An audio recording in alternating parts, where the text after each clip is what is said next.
भूतनी aunty part 2। एक छोटंसं शहर होतं। शहरामध्ये होती एक कॉलनी। नाव होतं भूतनवाडी।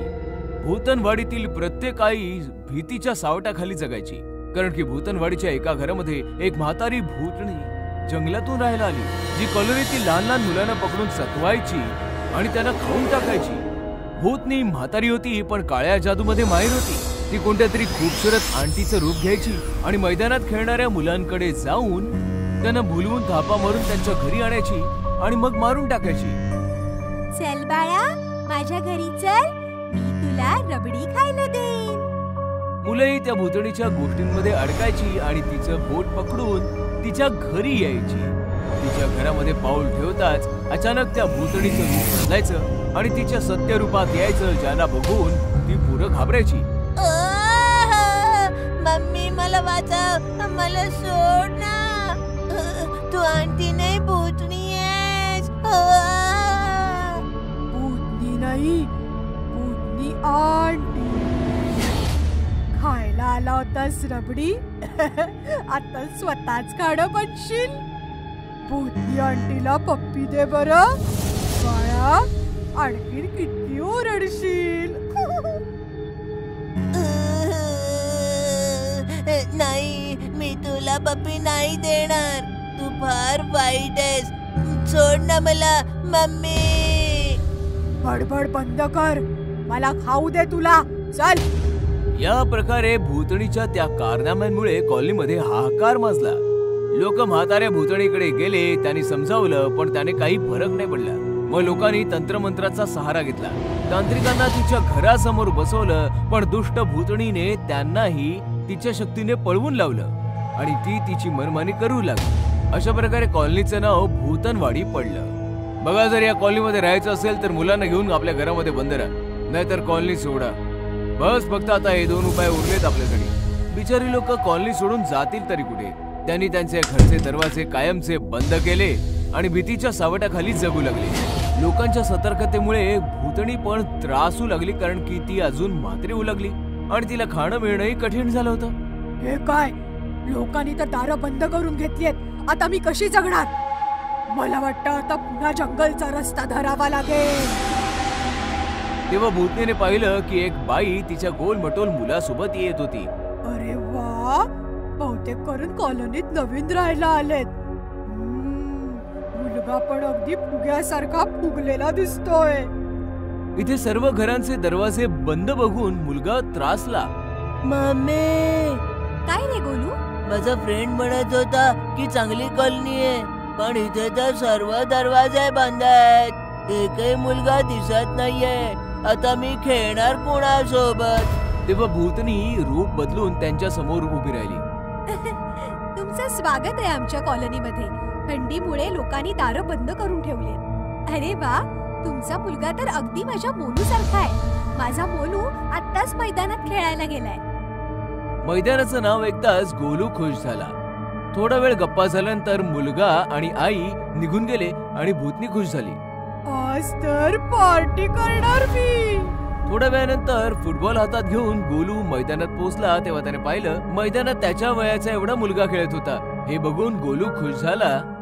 तू मोलू आहेस ना? माझं नाव गोलू आहे, माझ्यासोबत खेळशील का? नक्की खेळेन मी। मग काय, बराच वेळ दोघे खेळत होते आणि खेळता खेळता ते थकले। खूप घाम आलाय आणि आता तहान पण लागलीये, मग चल माझ्या घरी पाणी पिऊन येऊया। तुझं घर जवळच आहे ना? तुझी मम्मी भेटली होती मला, चला जाऊया आपण। गोलू मोलूच्या मागे मागे त्याच्या घरापाशी पोहोचला, तेव्हा भूतनी आंटी बनून घरापाशी उभी होती। ये बाळा। गोलू मोलू सोबत जसा त्याच्या घराच्या आतमध्ये गेला, घराचा दरवाजा बंद झाला आणि मोलू पण गायब झाला। मोलू, कुठे आहेस तू? घरात यावा गोलू म्हणून पाठवून दिला मी नकली मोलू। भूतनीचं भयानक रूप बघून गोलू कापू लागला। वाचवा, वाचवा मम्मी। प्यायला आला होतास पाणी, आता माझी तहान भागवशील। भूतनी आंटीला पप्पी देऊन टाक, आता आणखीन किती ओरडशील? प्लीज मला नका मारू. मी माझ्या मम्मीचा एकुलता एक मुलगा आहे. आईचा एकुलता एक मुलगा, जसा कापूस हलका फुलका, कचा कचा चावून टाकीन, हाती लागला एक कावळा मुलगा. असं म्हणताच भूतनी गोलूच्या दिशेने सरकू लागली आणि गोलू मागे मागे सरकू लागला. जसं भूतनीने गोलूला टच केलं, तिला विजेचा करंट लागला आणि ती जळू लागली. हे माझ्यासोबत काय होतंय? तेवढ्यात गोलूची आई तिकडे आली. अगदी बरोबर होतंय. तुला काय वाटलं मी तुला ओळखलं नाही? तुझ्यासारख्या शेकडो भूतनी पाहिल्यात मी. पण मी जळते कशी काय? कारण गोलूच्या गळ्यात त्याच्या आजीने दिलेला ताईत आहे. तुझ्यासारख्या हजारो भूतनी एक होऊन जरी आल्या ना, तरी त्या जळून भस्म होतील इतकी शक्ती आहे या ताईतामध्ये. चल गोलू. असं म्हणताच मम्मी गोलूला घेऊन निघाली आणि भूतनी आंटी तडपून तडपून राग झाली. मग काय, मग तर कॉलनीचे सर्व दरवाजे गोलू आणि त्याच्या आईच्या स्वागतासाठी उघडे झाले. इंग्रजी हडळ. ही कहाणी आहे इंग्लंडच्या लंडन शहराच्या जवळ असलेल्या छोट्याशा गाव पॅरिपोनाची. पॅरिपोना घनदाट जंगल आणि डोंगरांनी वेढलेलं एक सुंदर गाव होतं. जशी परदेशी माणसं भारत फिरायला येतात, तशीच भारतीय लोक सुद्धा परदेश बघायला जातात. असेच काही मित्र लंडन बघण्यासाठी पहिल्यांदा इंग्लंडला गेले. त्यांच्यामध्ये राजू पण होता. उंच उंच डोंगरांवर फिरणं आणि घनदाट जंगलांमध्ये रात्रभर निशाचरासारखं फिरणं राजूला खूप आवडायचं. 15 दिवस राजू मित्रांसोबत लंडन फिरत होता. त्यांनी एक गाईडही केला होता. तो त्यांना शहराची माहिती देत होता. 15 दिवसातच राजू लंडन फिरून खूप बोर झाला. यार माधव, मी खूप बोर झालोय यार. चल ना डोंगरात आणि जंगलांमध्ये जाऊया, धमाल करूया, मजा येईल. मी तर एक गाव पण सर्च केलंय, जास्त दूर नाहीये पॅरिपोना. पॅरिपोनाचं नाव ऐकताच तो इंग्रजी गाईड दचकला. न्यू न्यू पॅरिपोना न्यू. आता याला काय झालं यार?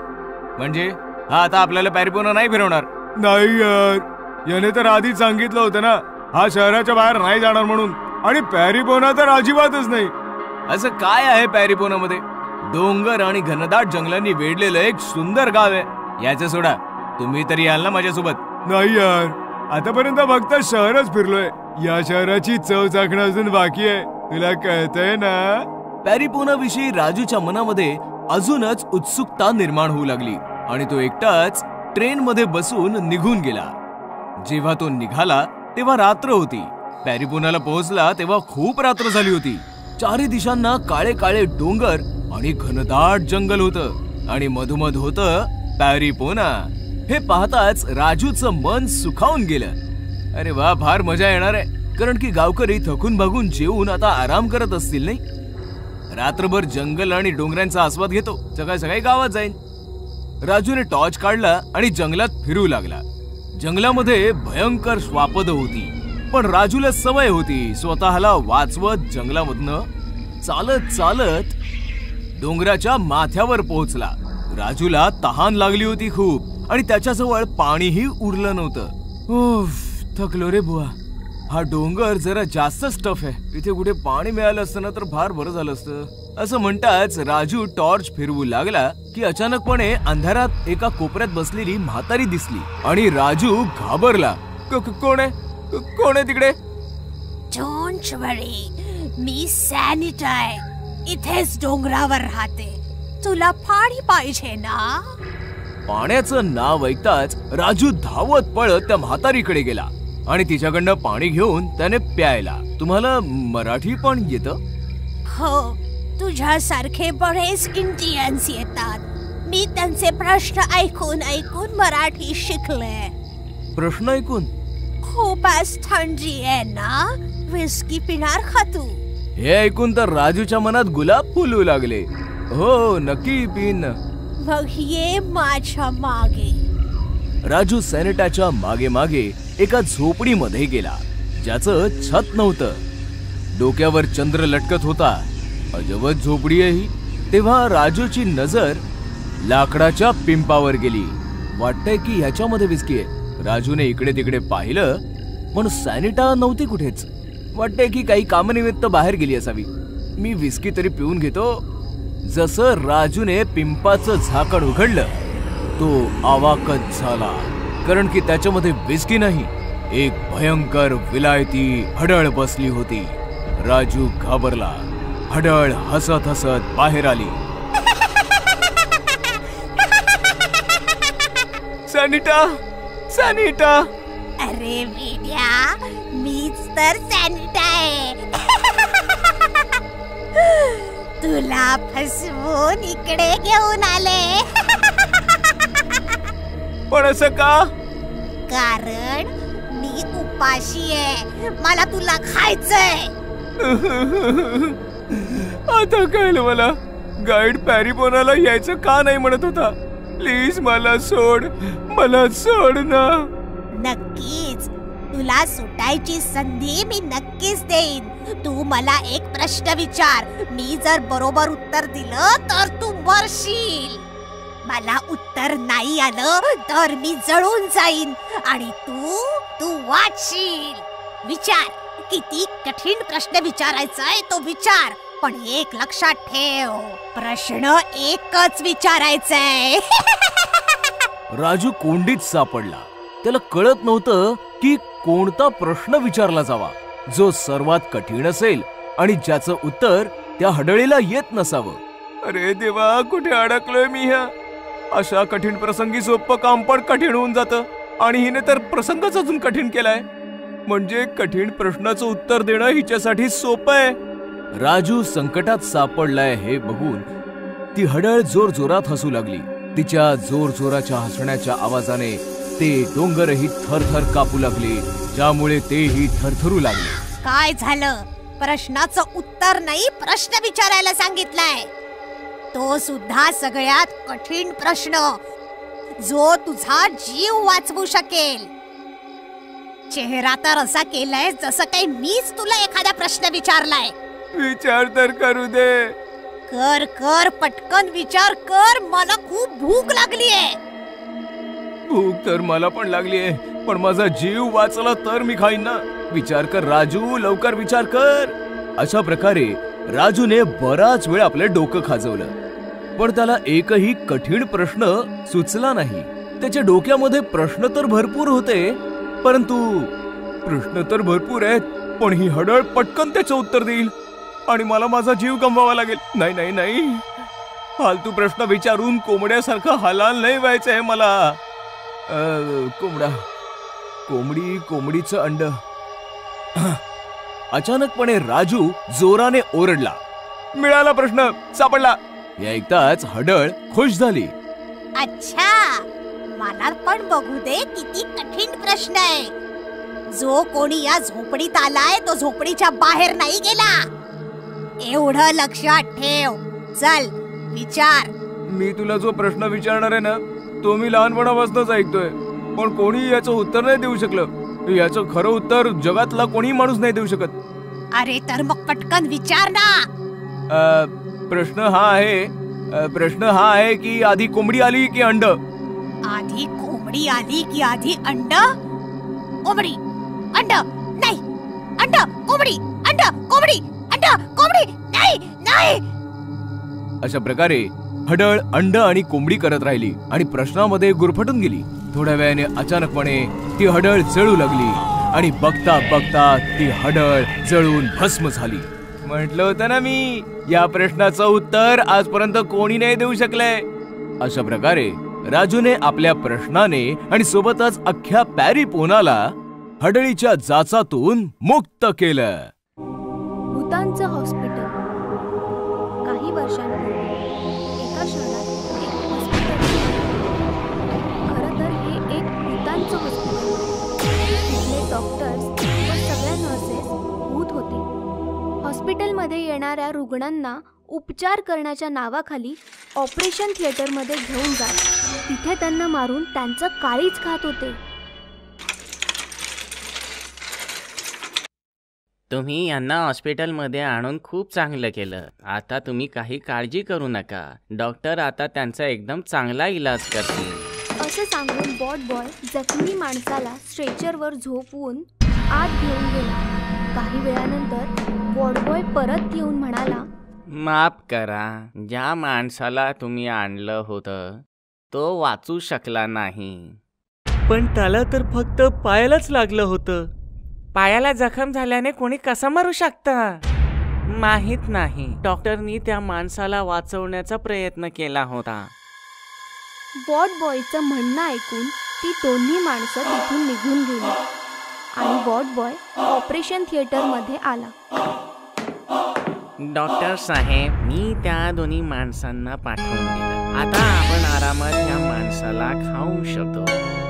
रोज असेच लोक आपल्याकडे इलाज करण्यासाठी येऊ देत आणि आपण अशीच पार्टी करत राहू. कित्येक महिन्यांपर्यंत असंच सुरू राहिलं. एक दिवस मोहित नावाचा माणूस आपल्या वडिलांना घेऊन हॉस्पिटलमध्ये आला. डॉक्टर साहेब, माझ्या बाबांच्या छातीत दुखत आहे, त्यांच्यावर काहीतरी उपचार करा. मला वाटतं यांचं लवकरात लवकर ऑपरेशन करावं लागेल. ऑपरेशन? पण त्यांच्या छातीत तर निव्वळ दुखत होतं. छातीतलं दुखणं कधीच निव्वळ नसतं. तुम्ही इथेच थांबा, मी त्यांना ऑपरेशन थिएटरमध्ये नेतो व त्यांच्यावर उपचार करतो. वॉर्डबॉय आणि डॉक्टर मोहितच्या वडिलांना ऑपरेशन थिएटरमध्ये घेऊन गेले.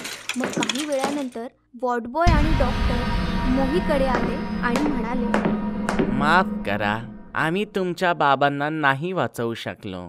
काय? अहो, पण त्यांना छातीत हलकसं दुखत होतं. मी तुम्हाला आधीच म्हटलं होतं की छातीतलं दुखणं कधीच साधं सुधं नसतं. मोहित त्याच्या वडिलांचा मृतदेह घेऊन घरी परतला. पण त्याला डॉक्टरचं म्हणणं काही पटत नव्हतं. नक्कीच यात काहीतरी काळबेरं आहे. माझे बाबा असे अचानक नाही मरू शकत. या रहस्याचा पत्ता लावलाच पाहिजे. हा विचार करत असताना तो दुसऱ्या दिवशी हॉस्पिटलमध्ये गेला आणि हळूच ऑपरेशन थिएटरमध्ये लपून बसला. आता बघतोच हा डॉक्टर कसं ऑपरेशन करतो ते. काही वेळानंतर डॉक्टर, नर्सेस, वॉर्डबॉय एका रुग्णाला घेऊन ऑपरेशन थिएटरमध्ये आले. चला याचा इलाज करूया. डॉक्टर असं म्हणताच सगळेजण आपल्या भूताच्या रूपात आले. हे पाहतात मोहित थरथर कापू लागला. हे सगळे तर भूत आहेत. चला या रुग्णाचं हृदय काढूया. मज्जा आली. मला माणसांची हृदय खूप चविष्ट लागतात. थोडंसं आम्हालाही द्या डॉक्टर साहेब. हे घ्या, तुम्ही खा आणि तुम्ही पण खा. भूतांना माणसांचं काळीच खाताना पाहून मोहितला उलटी झाली आणि भूतांनी त्याला पाहिलं. तू इथे काय करतोयस? मी चुकून इथे आलो. मला जाऊ द्या. ठीक आहे, जा. फक्त तुझं काळीज इथे ठेवून जा. आज तुम्ही मला जाऊ दिलं तर एका काळजाच्या बदल्यात उद्या मी 2 काळीज आणून देईन. काय? 2 काळीज? हो, मी उद्या 2 माणसांची काळीज घेऊन येईन. एकाच्या बदल्यात 2? ठीक आहे, पण लक्षात ठेव, जर तू उद्या आला नाहीस तर. नाही, मी उद्या नक्की येईन. असं सांगून मोहित आपला जीव वाचवून भूतांच्या हॉस्पिटलमधून बाहेर पडला. आज तर वाचलो, पण उद्या या भूतांसाठी मी 2 माणसं कुठून आणू? हा विचार करत तो आपल्या घराच्या दिशेने जात होता की तेव्हाच त्याची नजर भिंतीवरच्या पोस्टरवर पडली. बंगाली तांत्रिक, कुठल्याही प्रकारच्या भूत प्रेतचा इलाज करण्यासाठी संपर्क साधा. एकदा या तांत्रिकाला भेटून बघूया. मोहित या तांत्रिककडे गेला आणि त्याने त्याला सगळं सांगितलं. चिंता करू नकोस मुला, तुझी चिंता आजपासून माझी झाली. आता बघ मी या भूतांचं काय करतो ते. दुसऱ्या दिवशी मोहित भूतांच्या हॉस्पिटलमध्ये गेला. तू तर म्हणाला होतास 2 माणसांना घेऊन ये. कुठे आहे ती 2 माणसं? लवकर सांग, आम्हाला खूप भूक लागली आहे. लवकर सांग, आम्हाला खूप भूक लागली आहे. 2 माणसं नाही, पण मी तुमच्यासाठी एक खूप शक्तिशाली तांत्रिक घेऊन आलोय. तर तुम्ही आहात 4 भूत. तांत्रिक, तू आम्हाला फसवलायस, चीटिंग केलीयस. चीटिंग तर तुम्ही लोकांसोबत करता. उपचाराच्या नावाखाली त्यांचे काळीज खाता. तुम्हाला तुमच्या कर्माची फळं भोगावी लागतील. तेव्हा तांत्रिकने एक शक्तिशाली मंत्र म्हटलं. अंध तंद फंद चारी भूत बाटलीत बंद. तांत्रिकने ते मंत्र म्हणताच ती सगळी भूतं त्या बाटलीत बंद झाली. अशा प्रकारे तांत्रिकच्या मदतीने मोहितने आपल्या वडिलांच्या मृत्यूचा सूड घेतला आणि त्या चारही भूतांना पकडवून भूतांच्या हॉस्पिटलला कायमचे बंद करून टाकले. आंधळी हडळ. एका छोट्या शहरामध्ये एक मंदिर होतं. मंदिरासमोर एक आंधळी म्हातारी भिकारी राहायची. मंदिरात येणारी जाणारी माणसं त्या भिकारणीसमोर सिक्के टाकायचे. पण ती आंधळी म्हातारी नव्हती, तर एक हडळ होती. आंधळी हडळ दिवसभर मंदिराच्या समोर आंधळी भिकारीण म्हणून बसायची आणि रात्री ती भयानक हडळ बनायची. ज्या लोकांनी तिच्या समोर शिक्के टाकलेले असायचे, शिक्क्यांचा वास घेऊन त्या माणसांचा गंध पकडायची आणि त्या वासावरून ती त्यांच्या घरी पोहोचून त्यांना मारून खायची. कोण आहेस तू? हडळे, सुवासिनींच्या बांगड्या तोडते, पुरुषांना कच्च खाऊन टाकते. अशा प्रकारे आंधळी हडळ दिवसभर भिकारीण बनून सिक्के जमा करत होती आणि रात्री शिक्क्यांच्या आधारे लोकांना पकडून खात राहायची. असेच दिवस चालले होते. आंधळी हडळ अजून जास्त म्हातारी होऊ लागली आणि तिला भविष्याची चिंता सतावू लागली. दिवसेंदिवस म्हातारी होत चालले. म्हातारी आहेच, बरोबर आंधळीही आहे. 2 डोळे असते तर म्हातारपणाचा आधार झाला असता. आता तर डोळे नसल्यामुळे शिकार पण माझ्या हातातून निसटून पळून जाते. हडळ असा विचार करतच होती की तेवढ्यात तिच्या समोर एका सज्जनाने बरंचसं खाणं आणि बरेचसे पैसे ठेवले. माताजी, आज मी 80 वर्षांचा झालोय. वाढदिवस आहे माझा. अजून काही पाहिजे असेल तर सांग. माझी माणसं इकडेच बाजूलाच उभी आहेत. असं म्हणताच तो सज्जन गृहस्थ निघून गेला. तो गृहस्थ शहरातील नामांकित उद्योजक राहुल असा होते. रात्रीची वेळ झाली. संपूर्ण परिसर शांततेत गडला आणि म्हातारी भिकारीण भयानक हडळ बनली. राहुल असाने दिलेले शिक्के उचलून त्यांचा वास घेऊ लागली. वासावरनं तर बराच म्हातारा वाटतोय. माझ्यापेक्षाही म्हातारा. काय पण नशीब आहे. आता या म्हाताऱ्याची हाडं सगळावी लागतील. चला, वासावरून म्हाताऱ्याचं घर शोधायचंय. मग काय, पडत धडत ती आंधळी हडळ राहुलसाचं घर शोधू लागली. तिला काहीही दिसत नव्हतं. फक्त राहुलसाच्या वासाच्या दिशेने ती पुढे चालली होती. एका गटाराचं झाकण उघडं होतं. हडळ गटारामध्ये पडली. मेले मेले, सत्यानाश हो या शहराचा. हडळ बऱ्याच प्रयासाने बाहेर आली आणि चालत चालत राहुलसाच्या घरी पोहोचली. वासावरनं तर वाटतंय हेच घर आहे. आणि हे काय? हा दुसरा वास कसलाय? हडळ कानात प्राण आणून गोष्टी ऐकू लागली तर राहुलसा डॉक्टरांसोबत बोलत होते. डॉक्टर साहेब, 80 वर्षांचा झालोय मी. आता माझा काय भरोसा. माझी इच्छा आहे मेल्यानंतर माझे डोळे दान करावेत. ग्रेट, मी आताच सगळ्या फॉर्मॅलिटीज पूर्ण करतो. हडळीने दोघांच्याही गोष्टी ऐकल्या आणि हडळ खुश झाली. अरे वा, याचा तर मी विचारच नव्हता केला.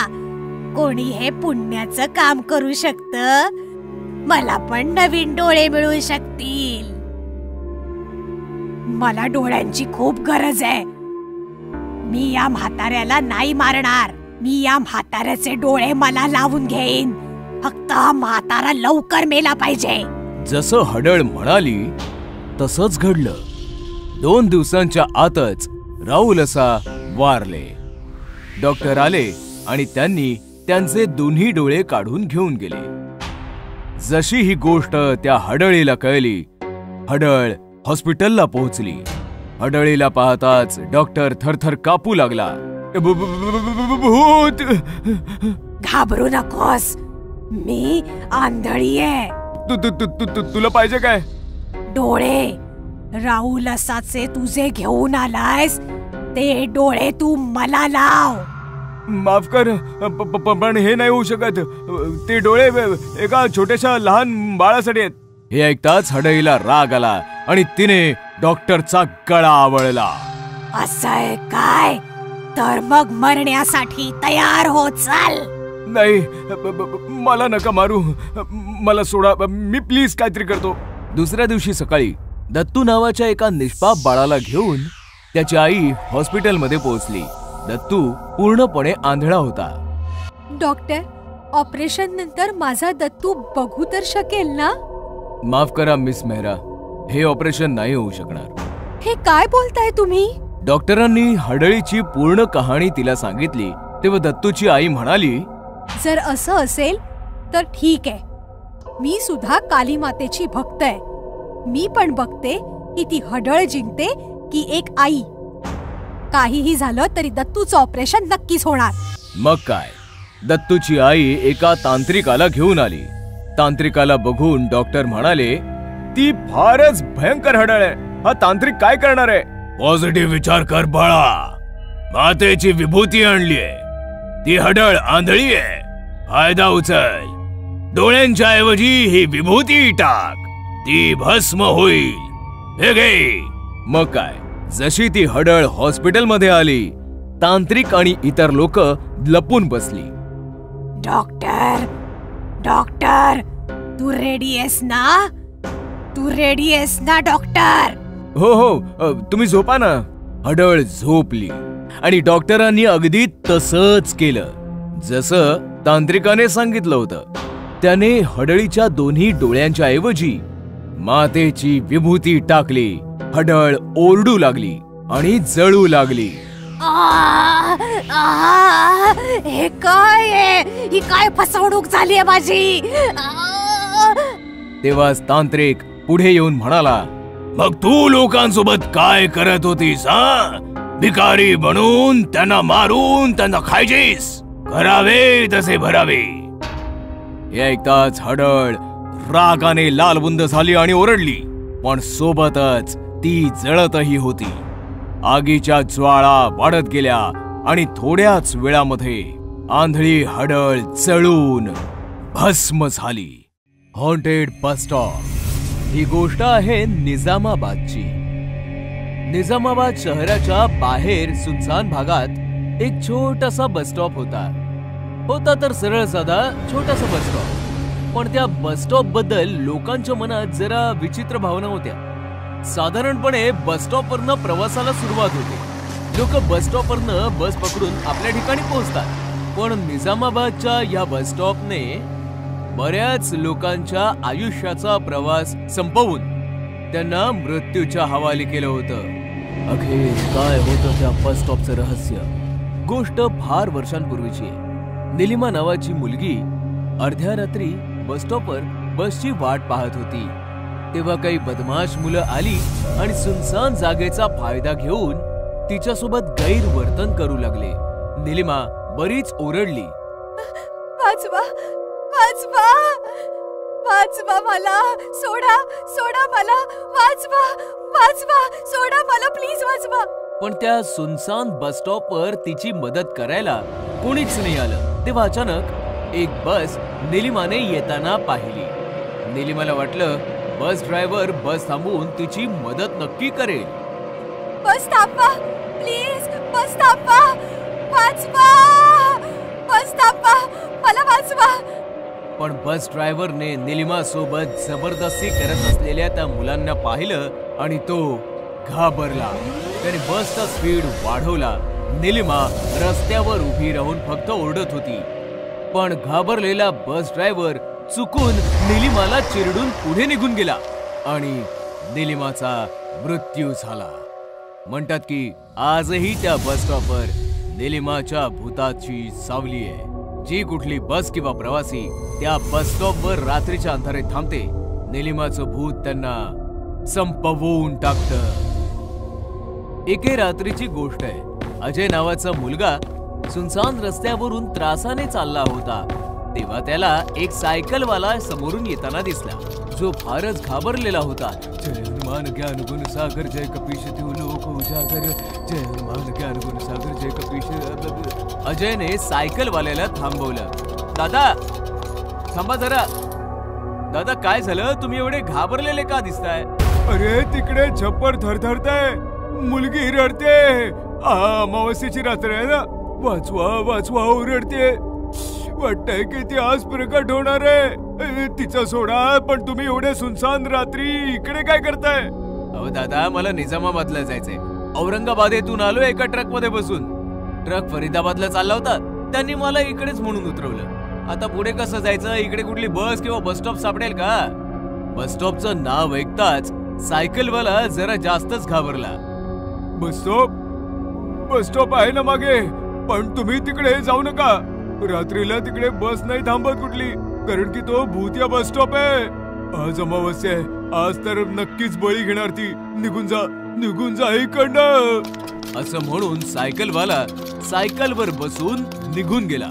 वाटतंय डोक्यावर परिणाम झालाय. अरे बस स्टॉप आहे समोर म्हणजे काही प्रॉब्लेम नाही. बस स्टॉप आहे म्हणजे सकाळपर्यंत छप्पर तरी मिळेल. सकाळच्या सकाळी बघू.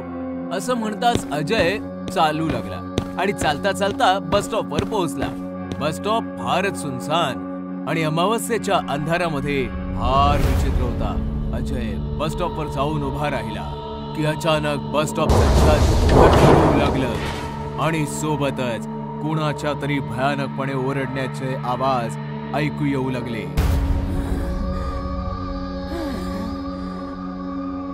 निघा इकडनं, निघा. सोडा सोडा, वाचवा वाचवा मला. बस थांबा, बस थांबा, वाचवा. अजय थोडा घाबरला पण नंतर सावरला.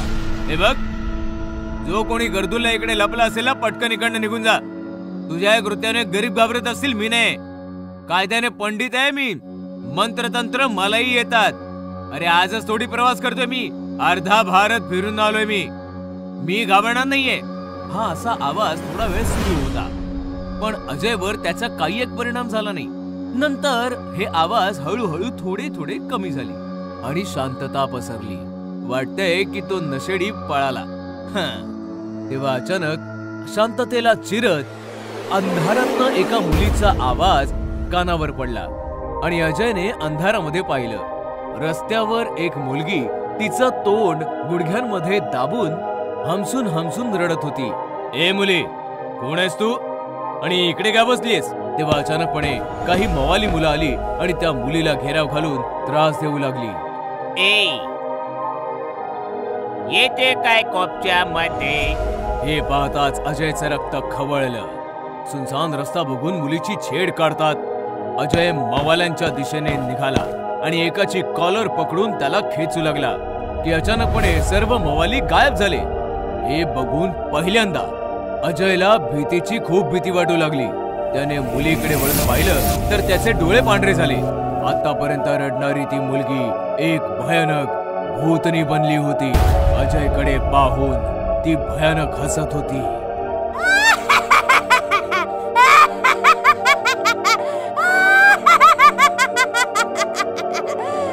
काय झालं पंडित, घाबरलास? घाबरत तर मी कोणालाही नाही, पण ही काय मस्करी आहे? कशाला घाबरतेस इतरांना? माझं नाव निलिमा आहे. अमावस्येच्या रात्री काही वर्षांपूर्वी माझा इथे मृत्यू झाला होता. मृत्यू. निलिमाने अजयला सगळी कहाणी सांगितली. अजय ही खूप इमोशनल झाला. खूप वाईट झालं तुझ्यासोबत. जग फार वाईट आहे, पण तू आता सुधार ना. लोकांना नको त्रास देऊस. निघून जा आता. मी एकटी कशी काय जाऊ? म्हणजे ग? मला तू आवडलास पंडित. तू इतरांसारखा नाहीयेस. चल चल माझ्या बरोबर, आपण दोघं एकत्र राहूया. हे ऐकताच अजय थरथर कापू लागला. वेडी झाली का? तू भूत आहेस आणि मी जिवंत माणूस आहे. मी तुला घेऊन जाणारच माझ्या जगात. मी तुझ्यावर प्रेम करायला लागले. प्रेम. पण मला यायचं नसेल तर मग? हे ऐकताच निलिमा हसत हसत म्हणाली, तर मग जाळून टाक मला, जाळून टाक मला. तू पंडित आहेस, मंत्र मार, मंत्रतंत्र मारू शकतोस तू. जाळून टाक. हे ऐकून अजय घाबरून म्हणाला, हे बघ, मी पंडित नक्कीच आहे, पण मला मंत्रतंत्र वगैरे येत नाहीत का माझी आई. मी फक्त माझा धाक दाखवायला म्हणालो होतो. तू इमानदार आहेस ना, म्हणून मी तुला खरं सांगितलं. हे ऐकताच एकदम निलिमाचा ॲटिट्यूड बदलला आणि ती अजून जास्त भयानक बनली. मला फक्त हेच जाणून घ्यायचं होतं, खोटारड्या, नीच. आज अमावस्येचा बळी तर घेणारच मी. तू जेव्हा मंत्रतंत्राचं बोललास तेव्हा मी घाबरले होते, पण आता मला तुझ्यापासून काहीच धोका नाही. निलिमा जोर जोरात ओरडू लागली आणि सोबतच तिची नख आणि दात देखील वाढू लागले. तिने अजयची मान पकडली आणि त्याच्यामध्ये तिचे टोकदार दात घुसवले. सोड मला, वाचवा, वाचवा. पण निलिमा कुठे थांबणार होती. ती अजयचं सगळं रक्त प्यायली आणि त्याला मारून टाकलं. अशा प्रकारे अमावस्येच्या रात्री त्या भूतिया सुनसान बस स्टॉपवर आणखी एका प्रवाशाचं प्रेत लावारिस बनून पडून राहिलं.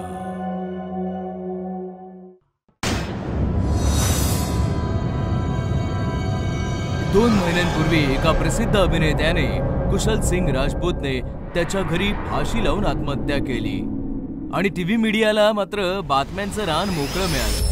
सकाळ संध्याकाळ रात्रंदिवस फक्त हीच एक बातमी टीव्हीवर सुरू आणि नवनवीन अँकर्स पण प्राईम टाइम वर झळकू लागल्या. अशीच एक अँकर होती, नाव होतं जिया. खूपच पॅशनेट अँकर. जवळपास 2 महिन्यांपासून ह्याच न्यूजवर काम करत होती. अखेर का केली कुशल सिंगनी आत्महत्या? का पडला कुशल सिंग ड्रग्जला बळी? की मिळाला त्याला प्रेमात धोका? हे फक्त आम्ही तुम्हाला सांगू शकतो. मग रहा आमच्या सोबत. मी आहे तुमची होस्ट जिया शर्मा. अचानकपणे स्टुडिओ मध्ये शॉर्ट सर्किट होतं. लाईट्स जातात आणि शूटिंग पूर्णपणे थांबतं. What the hell? अरे लाईव्ह शो आहे बाबा. हॅलो, मी काहीतरी विचारते. सॉरी मॅडम, पूर्ण सिस्टम जळली आहे. हे असं अचानक कसं काय झालं काय माहित नाही, पण आता लाईव्ह जाणं शक्य नाहीये. व्हॉट? डोंट वरी जिया, आज आराम कर. उद्या ये, आपण रेडी राहू. हे ऐकताच हताश जिया लिफ्ट पर्यंत येते. तर लिफ्ट मॅन म्हणतो, सॉरी मॅडम, लिफ्ट पण चालत नाही. असं म्हणून तोही निघून जातो. चालत कशी नाही? मी पण पाहते ना. असं म्हणताच जिया लिफ्टचं बटन दाबते आणि लिफ्ट उघडते. बघितलं ना, चालू आहे. सगळे कामचोर आहे तिकडे. जिया लिफ्ट मध्ये तर येते, पण ती लिफ्ट तिला कुठे घेऊन जाणार आहे हे तिलाच माहित नव्हतं. खाली गेल्यानंतर जियाला लक्षात येतं की एक माणूस सतत लिफ्टची बटणं दाबतोय. हे बघताच जिया हैराण होते की हा माणूस लिफ्टच्या आतमध्ये अचानक कसा आला. हॅलो, हे काय करतोस तू आणि आत कसा आलास? तुम्ही लोकांनी मला इकडे कैद करून ठेवलंय. मला इकडनं बाहेर पडायचंय. हॅलो, कोण आहेस तू? तो माणूस मागे वळून पाहतो तर जियाचे डोळेच पांढरे होतात. तो माणूस होता प्रसिद्ध अभिनेता कुशल सिंग राजपूत. जिया जोरात किंचाळते. त्यानंतर हळूहळू डोळे उघडते आणि घाबरलेल्या नजरांनी पाहते तर लिफ्ट उघडी होती. लिफ्ट मध्ये कोणीच नव्हतं आणि जिया अंडरग्राऊंडला पोहोचली होती. ओहो, पण ना मला लवकरच सायकियाट्रिस्ट कडे जायला लागणार आहे बहुतेक. असं म्हणताच जिया स्वतःच्या कारमध्ये तर बसते, पण बाजूच्या सीटवर नजर गेल्यावर ती प्रचंड घाबरते. शेजारच्या सीटवर बसलं होतं कुशल सिंगचं भयानक भूत. तू तर मेलास ना? मी मेलो आहे जगासाठी, पण तुम्ही मीडियावाले कोणाला सुखाने मरू तर द्याल का? मी 2 महिन्यांपासून कैद आहे तुमच्या स्टुडिओमध्ये.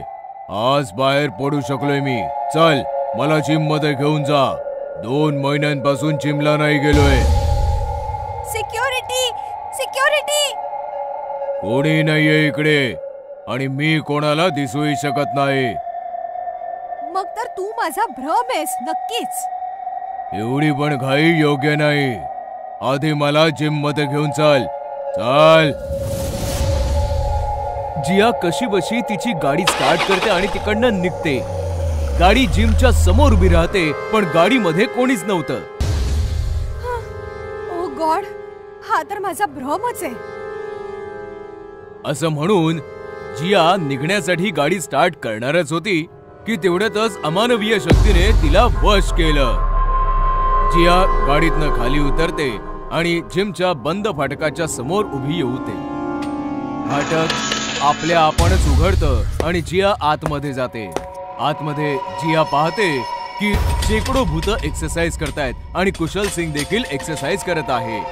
काही वेळ जिया हे दृश्य पाहते खरी, पण जशी ती शुद्धीवर येते हे दृश्य पाहून ती वेडी होते. तिथे तिथे पळत पळत ती ओरडू लागते. हेल्प हेल्प, कुणी आहे का? वाचवा वाचवा. पळता पळता ती गेटच्या दिशेने येते. गेट उघडण्याचा प्रयत्न करते, पण गेट उघडत नाही. जिया मागे वळून पाहते तर सगळी भूत कुशल सिंग समवेत हसत तिच्या जवळ येत आहेत. त्यांच्या हास्यामध्ये जियाचं ओरडणं दबून जातं. भूत आणखी जवळ येतात. जिया गेटला चिकटून उभी आहे आणि भयंकर भूत तिच्या इतक्या जवळ येतात तर पाहते की ती एका फ्लॅटच्या बेडवर झोपलेली आहे आणि कुशल सिंग कानांमध्ये हेडफोन टाकून म्युझिक एन्जॉय करत आहे. मी इथे कशी? हा तर तुझा बेड आहे ना? हो, हा माझा फ्लॅट आहे आणि मी तुला इकडे घेऊन आलो आहे. मी आधी पण इकडे आले. माहितीये, पूर्ण मीडिया टीम घेऊन आली होतीस माझ्या मेल्याच्या नंतर. तू मला इथे का घेऊन आलायस? काही सांगायला आणि काही समजवायला. जिम मध्ये एवढी सगळी भूत कोण होती? ते सर्वही अभिनेते होते आणि त्यांनी माझ्यासारखीच आत्महत्या केली होती. कोणी करिअरने फ्रस्ट्रेटेड होता तर कोणी पर्सनल लाईफ मुळे. ते भटकतायत कारण की त्यांच्याकडे कोणीही लक्ष दिलं नाही आणि मी भटकतोय कारण की मीडिया मला सोडत नाहीये. मीडियाच्या कारणामुळे मला मुक्ती मिळत नाहीये. म्हणजे हा माझा भ्रम नाहीये? तू खरंच कुशलचं भूत आहेस? अजूनही विश्वास बसत नाहीये. मीडियावाले तर कुठल्याही गोष्टीवर पटकन विश्वास ठेवतात. उद्या संध्याकाळी तू स्टुडिओ मध्ये येऊ शकतोस का? प्राईम टाइम साठी मला इंटरव्ह्यू देऊ शकतोस? जर तू उद्या आलास ना तर माझं लाईफ बनेल. कुशलचा सुसाईड आणि कुशल शेट्टी भेट, नुसत्या विचारानेच मला वेळ लागलाय. फक्त तू हो म्हटलं पाहिजेस. जियाचं हे बोलणं ऐकून कुशल अगदी वेडा होतो. आतापर्यंत शांतपणे बोलणारा कुशल खूपच आक्रमक होतो. त्याचे डोळे, त्याचं वर्तन पूर्णपणे बदलून जातं. मूर्ख मुली, तुम्ही लोक तुमच्या सवयींपासून कधी नाही सुधारणार. मी आज तुझ्या स्टुडिओ मध्ये शॉर्ट सर्किट केलं. तुला इथपर्यंत घेऊन आलो. हे काय तुला इंटरव्ह्यू देण्यासाठी? तुझं करिअर बनवण्यासाठी नाही. मला मुक्ती पाहिजे. मी फक्त तुला हे समजवायला आलोय. पण कुत्र्याचं शेपूट हे वाकडच असतं हे मला आता कळलंय. आता मी तुला सोडणार नाही. कोणत्याही मीडिया पर्सनला सोडणार नाही. सगळ्यांना मारून टाकेन, अगदी क्रूरपणे. जिया घाबरते. कुशल जियाला उचलतो आणि पंख्यावर लटकवलेल्या दोरीला तिला अडकवतो. जिया गयावया करू लागते. नाही, प्लीज प्लीज सोड मला. सॉरी सॉरी, मला जाऊ दे, मला जाऊ दे. आता मी कोणालाही नाही सोडणार, सगळ्यांना संपवून टाकेन. जो जो माझं नाव घेऊन टीव्हीवर ओरडतो त्या सगळ्यांचा मृत्यू होईल, माझ्या हातून मृत्यू. असं म्हणून कुशल रस्सी खेचतो. जिया तडफडून तडफडून मरून जाते. भूतिया आरसा. खूप वर्षांपूर्वी कॉलेजच्या 2 मुली मेनका आणि सुनैना एका नवीन शहरात अभ्यासासाठी आल्या. त्यांनी कॉलेज जवळच एक रूम घेतली आणि आपल्या सामानासह तिकडे दोघी शिफ्ट झाल्या. अखेर आपण आपल्या नवीन घरात आलोच. हो, पण मी खूप दमले मेनका. आज तू जेवण बनवशील का प्लीज? मी आंघोळ करून येते. ठीक आहे. सुनैना आंघोळीचं सामान घेऊन बाथरूम मध्ये आली. तेव्हा तिला बाथरूम मध्ये एक फार मोठा आरसा लावलेला दिसला आणि ती आरशामध्ये स्वतःला न्याहाळू लागली. हा आरसा तर खूप छान आहे. मी या आरशात खूप सुंदर दिसतेय. दुसऱ्या बाजूला मेनकाने जेवण बनवून तयार केलं होतं आणि मग सुनैनाला तिने आवाज दिला. सुनैना, चल ये, जेवण तयार आहे. पण बराच वेळ हाका मारल्यानंतरही सुनैना काही आलीच नाही. मेनका तिला शोधत शोधत बाथरूम पर्यंत आली. सुनैना, आता आंघोळ झाली असेल तर बाहेर ये ना. पण जेव्हा आतून काही आवाजच नाही आला तेव्हा मेनकाने दरवाजा हात लावला. तिचा हात लागताच दरवाजा उघडला गेला. मेनकाने पाहिलं तर सुनैना आतमध्ये नव्हतीच. ती अख्ख्या घरामध्ये सुनैनाला शोधू लागली, पण तिला सुनैना कुठेच नाही सापडली. ती मोठमोठ्याने रडू लागली. सुनैना, तू कुठे आहेस? तिच्या रडण्याचा आवाज ऐकून काही शेजारी जमा झाले. काय झालं? काय रडतेस तू? मी आजच माझ्या मैत्रिणी बरोबर इथे राहायला आले, पण माहित नाही सुनैना कुठे गेलीये. तू काळजी करू नकोस. चल आपण मिळून तिला शोधूया. तेव्हा अचानकपणे बाथरूम मधनं निघून सुनैना बाहेर येते. सुनैना, तू बाथरूम मध्ये होतीस? पण मी तर बाथरूम मध्ये सगळीकडे चेक केलं होतं. तुझ्याकडून काहीतरी चूक झाली असेल. मी तर बाथरूम मध्येच आंघोळ करत होते. चल जाऊ दे ते सगळं, आता जेवूया चल. मग जशा त्या जेवण जेवू लागल्या सुनैना जेवणावर तुटून पडली. ती अशा प्रकारे जेवण जेवत होती जणू काही वर्षानुवर्षे ती भुकेलीच आहे. सुनैना, अगं तू कसं जेवतेस? गप्पा बस, मी अशीच जेवते. तू अशी का बोलतेस? मला भीती वाटते. दुसऱ्या दिवशी मेनकाने सुनैनाला सांगितलं, सुनैना, माझी आंघोळ झालीये, आता तू करून घे. मला आंघोळ करायला नाही आवडत, म्हणून मला पुन्हा आंघोळ करायला सांगू नकोस. सुनैनाच्या स्वभावात अचानकपणे असा बदल झालेला बघून मेनकाला चिंता झाली. एके दिवशी मेनका सुनैनाच्या नावे पूजा करण्यासाठी मंदिरामध्ये गेली. तिने गुरुजींना सांगितलं, गुरुजी, गेल्या काही दिवसांपासून माझी मैत्रीण सुनैना खूप बदललीये. ना ती माझ्याशी नीट बोलते, ना ती आंघोळ करते, आणि ती एखाद्या प्राण्यासारखी जेवते. तू काळजी नको करूस बाळा. तिला हा देवाचा प्रसाद खाऊ घाल. ती नक्की ठीक होईल. प्रसाद घेऊन मेनका घरी आली. सुनैना, मी देवळातून तुझ्यासाठी प्रसाद आणलाय. हे म्हणताच जसा मेनकाने सुनैनाच्या हातामध्ये प्रसाद ठेवला, सुनैनाने प्रसादाला जमिनीवर फेकून दिलं आणि ती रागाने ओरडू लागली. मला नकोय तो प्रसाद पिसाद. दूर हो, दूर हो माझ्यापासून. सुनैनाचे हावभाव आणि भयंकर आवाज ऐकून मेनका समजून गेली की काही ना काहीतरी गडबड आहे. ती शेजाऱ्यांकडे आली आणि त्यांना सर्व हकीकत सांगितली. त्यांना सोबत घेऊन आली. मला माहितीये तू सुनैना नाहीयेस. माझ्या मैत्रिणीच्या शरीरातून बाहेर पड, नाहीतर आम्ही तुला मारून टाकू. हे ऐकताच सुनैना घाबरून बाथरूमकडे पळाली. मेनका आणि बाकीचे सर्व तिचा पाठलाग करत बाथरूमच्या दिशेने गेले. मग अचानकपणे सुनैना तिच्या खऱ्या भूतिया रूपात आली आणि हसत हसत बाथरूम मध्ये लावलेल्या त्या आरशामध्ये गेली. तू तर भूत आहेस. अगदी बरोबर बोललीस. मी आरशाच्या दुनियेतली भूत आहे. प्लीज, आम्ही तुला काही नाही बोलणार. फक्त आम्हाला इतकंच सांग की सुनैना कुठे आहे. तिला तर मी कधीच मारून टाकलं होतं, आणि तिच्या ऐवजी ती तुझ्या सोबत राहत होते. बघ तुझी मैत्रीण सुनैना. आपल्या मैत्रिणीला मेलेलं पाहून मेनकाला अतिशय दुःख झालं, पण ती त्या क्षणी काही करू शकत नव्हती. म्हणूनच ती गपचूप उभ्याने फक्त पाहत होती. अशा प्रकारे आरशाच्या दुनियेत गेलेली बाथरूमची भूतनी सुनैनाला मारून तिच्या सोबत घेऊन गेली. भूताटकीचं कपाट. ही गोष्ट आहे लखनौ शहरातली. राकेशचं शिक्षण लखनौमध्येच पूर्ण झालं होतं आणि तो बँकेमध्ये मॅनेजर सुद्धा होता.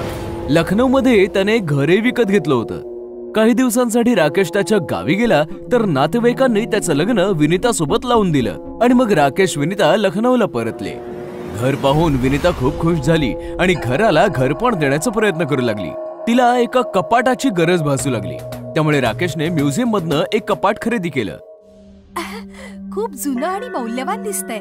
एखाद्या नवाबाचं असणार. एके रात्री राकेश आणि विनीता झोपले होते. अचानक विनीताची झोप उघडली. अख्ख्या घरात धूर धूर झाला होता. विनीताने कपाटाच्या दिशेने पाहिलं तर तिची शुद्ध सरपली. कपाटातून धूर येत होता. अहो अहो उठा, कपाटाला आग लागलीये. राकेश जागा झाला. त्याने कपाट उघडलं तर कपाटामध्ये आग लागली होती. राकेशने त्याचे सगळे कपडे जमिनीवर आपटले आणि आग विझवली. अचानक आग कशी लागली?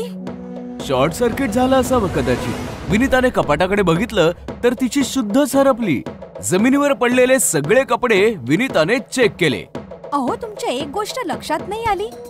एवढी मोठी आग लागूनही कपाटाला काहीही झालेलं नाहीये. माझे सगळे कपडे तर अगदी नीट आहेत. फक्त तुमच्या कपड्यांना आग लागली. असं का बरं? डोक्याला जास्त त्रास देऊ नकोस. झोप आता. उद्या सकाळी कपाटाची जागा बदलू. विनीता राकेशच्या म्हणण्यानुसार झोपली घरी, पण रात्रभर तिला झोप नाही आली. रात्रभर ती कपाटाकडेच पाहत होती. सकाळी राकेशने चेक केलं. विनीताला जोराचा ताप भरला होता आणि ती शांतपणे झोपली होती. वाटतंय की सुट्टी घेऊन हिला हॉस्पिटलला घेऊन जावं लागेल. दुपारी राकेशचा कॉलेज फ्रेंड विकास आला, म्हणून राकेशने त्याला त्याचं घर दाखवलं. विकासची नजर जेव्हा त्या कपाटावर गेली तेव्हा तो विचारात पडला. हे कपाट कुठेतरी पाहिल्यासारखं वाटतंय. म्युझियम मध्ये पाहिलं असेल. तिकडनं चढलंय. खूपच जुनं आणि मौल्यवान कपाट आहे. नाही यार, आठवलं. कॉलेजच्या दिवसांमध्ये तुझ्या नवाबाच्या घरी पेंगेस म्हणून राहत होतास ना, त्याच्याच घरामध्ये होतं हे कपाट. चल काही पण काय, तिथं तर कपाट पण नव्हतं. अरे काय बोलतोस तू? अरे तुझ्याच रूम मध्ये तर होतं. अरे यार, मी कशाला तुझ्याशी वाद घालतोय? एक नंबरचा विसराळू आहेस. रात्री जेवलेलं सकाळी लक्षात नाही राहत. एके संध्याकाळी विनीता इस्त्री केलेले कपडे कपाटात ठेवायला गेली. जसं तिने कपाटाचा दरवाजा उघडला, एक प्रेत खाली पडलं. विनीता जोराने किंचाळली. राकेश जेव्हा तिकडे पोहोचला, विनीता म्हणाली, कपाटातून प्रेत पडलंय. कुठे प्रेत? विनीताने जमिनीवर पाहिलं. तिकडे काहीच नव्हतं. आता तर पडलं होतं कपाटातून. तुझी तब्येत ठीक नाहीये, भ्रम झाला असेल. विनीता राकेशला बिलगून रडू लागली. मला खूप भीती वाटतेय. मला माझ्या माहेरी जायचंय. राकेशने मान्य केलं आणि तिला घेऊन बस स्टॉपवर आला. विनीता बसमध्ये बसून तिच्या माहेरी निघून गेली आणि मग राकेश घरी आला. विनीताच्या सोबत घराचं घरपण पण गेलं. चला कपडे बदलून जेवून घेतो मी. राकेश कपडे बदलण्यासाठी बेडरूम मध्ये आला तर तिथलं दृश्य बघून तो चकित झाला. एक स्त्री बिछाण्यावर झोपली होती. कोण आहेस तू? घरात कशी आलीस? ती स्त्री जशी राकेशकडे वळली, घाबरून जोरात राकेश किंचाळला. ती स्त्री भयंकर भूत होती. मी नाही आले, तू मला आणलंयस या कपाटासोबत. म्हणजे विनीता खरं सांगत होती? हो, खरं बोलत होती ती. अगदी खरं. कोण आहेस तू? काय पाहिजे तुला? बदला. मला मारलंयस तू. आठव जरा नवाबाचं घर. 5 वर्षांपूर्वीची ती रात्र जेव्हा तुझा मित्र विकास मला तुझ्यासाठी विकत घेऊन आला होता. तिचं म्हणणं ऐकल्यावर राकेश 5 वर्ष मागे गेला. तेव्हा त्याला ती रात्र आठवली. ऐशकर माझ्या राजा, मागडा माल आहे. नवाब येणार तर नाही ना? कोणी नाही येणार, मी निघतो. विकास गेल्यावर राकेशने दरवाजा बंद केला आणि त्या स्त्रीपाशी येऊन बसला. तिला स्पर्श करणार की अचानक दरवाजावर ठकठक झाली. ओ गॉड, नवाब आलाय. तू पटकन कपाटात लप, पटकन. ती स्त्री कपाटात लपली आणि राकेशने दरवाजा उघडला तर बाहेर नवाब उभा होता. काय चाललं आहे? अभ्यास सुरू आहे माझा नवाब साहेब. तुमच्या गावाहून फोन आला होता. तुमच्या वडिलांचा मृत्यू झालाय. वडिलांच्या मृत्यूची बातमी ऐकून तू तर गावी निघून गेलास, पण मी मात्र त्या कपाटामध्ये गुदमरून गुदमरून मेले आणि सडले. नवाब मरतास कपाटात कैद असलेलं माझं भूतही म्युझियम मध्ये पोहोचलं. आणि चमत्कार तर बघ ना, आज मी या कपाटासोबतच तुझ्या समोर उभी आहे. तुझ्यामुळे मी मेले. इतकी वर्ष कपाटात कैद होऊन राहिले. आता तुला माझ्या सोबत यावं लागेल. मला माफ कर, मी विसरलो होतो की तू कपाटात बंद आहेस. राकेश आर्जव करू लागला तर तिने तिचा हात पुढे केला. राकेशने तिच्या डोळ्यांमध्ये पाहिलं आणि तो वश झाला. ती त्याला घेऊन हळूहळू कपाटाच्या दिशेने सरकू लागली. कपाटाच्या जवळ येताच अचानकपणे दरवाजा उघडला आणि दोघे आत गेले. कपाटाचा दरवाजा बंद झाला आणि जिवंत राकेश त्या भूतणी सोबत कपाटामध्ये कधीही न परतण्यासाठी कैद झाला. टिकटॉक वाली चेटकीण. मुंबईमधल्या SKS कॉलेजमध्ये रवी इंजिनिअरिंग शिकत होता. रवीचे सगळे मित्र टिकटॉक वापरत होते, म्हणून त्यांना बघून रवीने पण टिकटॉकवर अकाउंट बनवलं. रवी खूप दिवसांपासून टिकटॉक बनवत होता, पण त्याचे फॉलोअर्स वाढतच नव्हते. एक दिवशी रवी कॉलेजमधून घरी परतला आणि त्याने त्याचा फोन चेक केला. मग तेव्हा त्याला टिकटॉकवर एक नवीन व्हिडिओ चॅलेंज मिळाला. त्या व्हिडिओमध्ये एक मुलगी शहरातल्या सुनसान अशा बिल्डिंग मध्ये जाऊन डेअर डेव्हिल म्हणते आणि इतर टिकटॉक लोकांना असेच करण्यासाठी ती आव्हान देते. मुंबईतील त्या वास्तूबद्दल अनेक अफवा पसरल्या होत्या. रवीने फॉलोअर्ससाठी आव्हान स्वीकारले. हा करेक्ट चान्स आहे फॉलोअर्स वाढवण्यासाठीचा. रवीचा मित्र अरुणने त्याला बिल्डिंग मध्ये जाण्यास मना केले, पण तरी तो मानला नाही आणि दुसऱ्याच दिवशी तो त्या भूतिया बिल्डिंग मध्ये टिकटॉक व्हिडिओ बनवण्यासाठी निघून गेला. रवी त्या बिल्डिंग मध्ये घुसताच त्याने रेकॉर्डिंग ऑन केलं आणि आय एम डेअर डेव्हिल असं म्हणताच पाठीमागे असलेला दरवाजा बंद झाला आणि त्या बिल्डिंग मध्ये जोर जोरात हसायचे आवाज येऊ लागले. काय काय यार, मस्करी करू नका. जे कोणी असेल समोर या. तेवढ्यात एक भयानक चेटकीण त्याच्या समोर येते आणि रवीचे मोबाईलवर रेकॉर्डिंग करू लागते. मज्जा नाहीये ही, मृत्यू, तुझा मृत्यू होणार आहे. हे म्हणत ती रवीवर हल्ला करते आणि त्याला मारून टाकते. रवी सारखाच आरिफ नावाचा मुलगाही त्या बिल्डिंग मध्ये चॅलेंज साठी आला होता. मग त्या शेटकिणीने त्यालाही मारलं आणि त्याचा व्हिडिओ बनवला आणि टिकटॉक वर अपलोड केला. रोज रोज होणाऱ्या मृत्यूंमुळे लोक घाबरली आणि त्यांनी टिकटॉक चालवणंच बंद करून टाकलं. आणि जर चुकूनही कोणी त्या चेटकिणीचा टिकटॉक व्हिडिओ पाहिला तर मग तो हिप्नोटाइज होऊन जातो आणि मग त्या भुताटकी बिल्डिंग मध्ये जातो आणि मग ती टिकटॉक वाली चेटकीण त्यांना क्रूरपणे मारून टाकायची. टिकटॉक वाल्या चेटकिणीची खबर संपूर्ण शहरात पसरली. एक दिवशी अरुण त्याच्या काकांना रवी बद्दल सांगतो. मुलांना 10 वेळा सांगितलं ती बिल्डिंग झपाटलेली आहे, त्यापासून दूर राहा, पण आजकालची मुलं आणि मग पश्चाताप करतात. नाही काका, मला काहीतरी वेगळं वाटतंय. जर त्या बिल्डिंग मध्ये चेटकीण आहे तर ती त्या चॅलेंज वाल्या मुलीला का पकडत नाही? तू बरोबर बोलतोयस, पण याचं खरं उत्तर तर ती मुलगीच देऊ शकते. मग सगळे मिळून पोलीस स्टेशनला जातात आणि आव्हान देणाऱ्या मुलीची चौकशी करतात. काही वेळ फाईल्स पाहिल्यानंतर काही महिन्यांपूर्वीच हा अहवाल दाखल झाला होता. तिचे नाव श्रुती आहे आणि ती 2 महिन्यांपासून बेपत्ता आहे. मग तिने हा व्हिडिओ कसा आणि का बनवला हे प्रकरण काहीसं गंभीर वाटतंय. मग पोलीस त्या बिल्डिंगची तपासणी करायला जातात, पण तिथे त्यांना काहीच मिळत नाही. सर, ती चेटकीण टिकटॉक व्हिडिओ बनवणाऱ्यांनाच मारते, त्यामुळे कदाचित टिकटॉक केल्यावरच समोर येईल. मग अरुण रेकॉर्डिंग चालू करून म्हणतो, आय एम डेअर डेव्हिल, आणि ते म्हणताच ती चेटकीण सगळ्यांसमोर येते. अरे वा, आज मरण्यासाठी पूर्ण वरात आली आहे. ठीक आहे, मी तुमची पाठवणी पण एकदम चांगल्या रीतीने करीन. आणि मग ती चेटकीण अरुणवर वाद, ज्याच्यामुळे चेटकीण तडफडू लागते. सांग, का मारतेस लोकांना? सांग, नाहीतर तुला तावीज घालून आत्ता जाळून टाकेन. माझ्या मृत्यूचा बदला.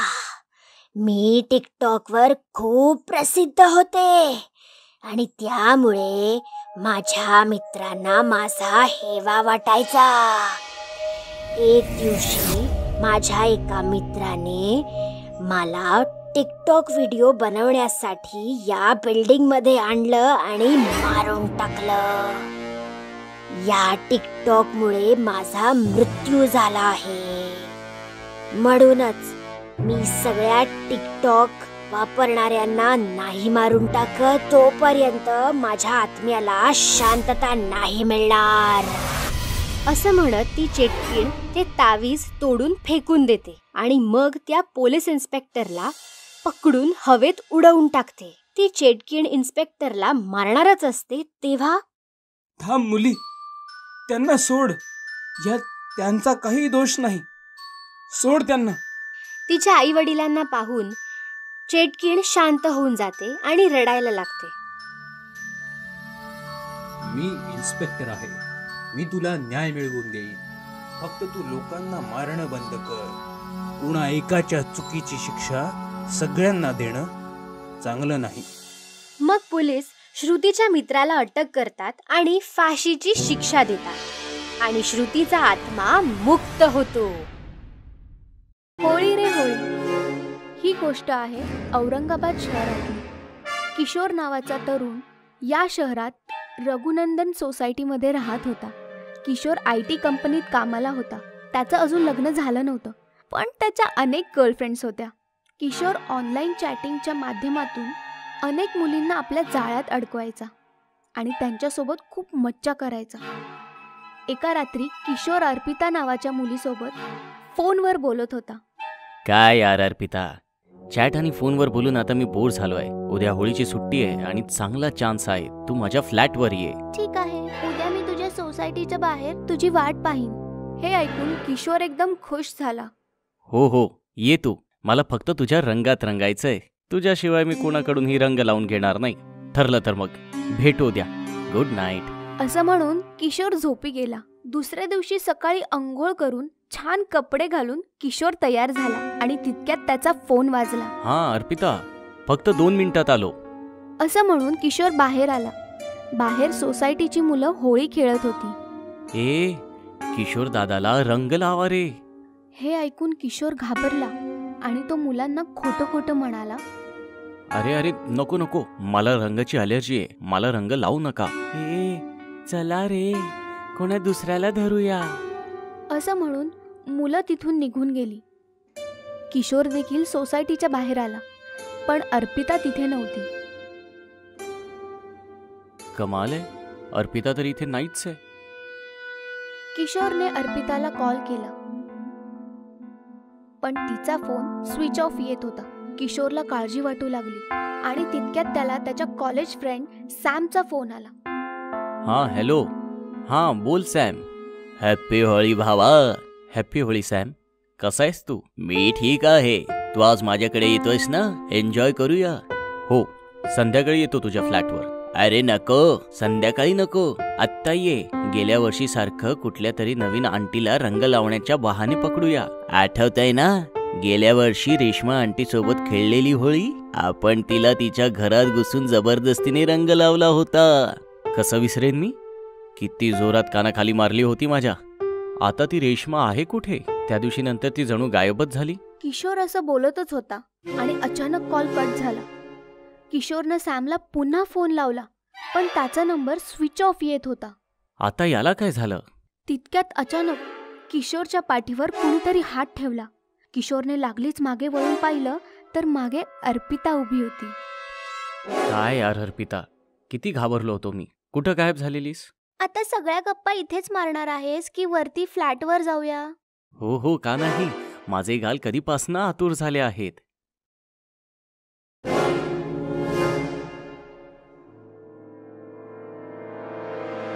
असं म्हणून दोघे लिफ्टमधून फ्लॅटच्या आत गेले. तुझी पिचकारी तयार आहे ना? आज खूप होळी खेळायची आहे आपल्याला.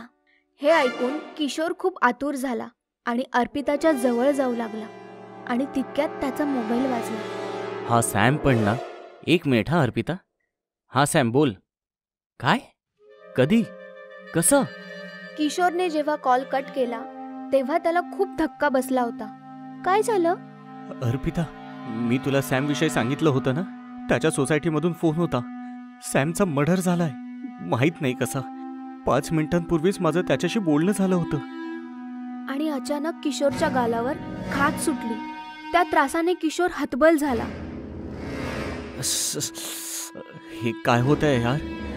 मी वॉशरूम मधून येतो. असं म्हणून किशोर वॉशरूम मध्ये आला. त्याने आरशात पाहिलं आणि त्याला धक्काच बसला. त्याचा श्वास थांबला. त्याचा संपूर्ण चेहरा रक्ताने माखला होता. रक्त कसं काय? आणि तितक्यात त्याच्या कानात एक भयानक आवाज आला. पुराना मानो होली है. कोण आहे? अर्पिता, मस्करी काय करतेस? माझ्या मित्राचा खून झालाय. माझ्या चेहऱ्यातून रक्त वाहतंय आणि तुला मस्करी सुचते? अर्पिता नाही, रेश्मा. असं म्हणून ते भूत वॉशरूम मध्ये आले. भूताचा चेहरा रक्ताने माखलेला होता. अर्पिता, तुला हे काय झालंय? मी अर्पिता नाही, रेश्मा आहे. तीच रेश्मा. 1 वर्षापूर्वी सॅम आणि तू मिळून तिच्या फ्लॅट मध्ये घुसला होता आणि तिला जबरदस्ती रंग लावला होता. मी त्याच रेश्माचं भूत आहे. मी तुला संपवायला आली आहे. रेश्मा आंटी, तू मेलीयस? हो, माझा नवरा माझ्यावर संशय खात होता. तुम्ही रंग लावून गेलात आणि त्याचा गैरसमज झाला. त्याने माझी हत्या केली. त्याला आणि सॅमला मी मारून टाकलं. आता तुझी पाळी आहे. आंटी, मला माफ करा. माझ्याकडनं चूक झाली. पण रेश्मा आता ऐकणार नव्हती. तिने किशोरला पकडलं आणि आपल्या तीक्ष्ण नखांनी, दातांनी त्याला ओरबडून खाल्लं आणि त्याला देखील मारून टाकलं.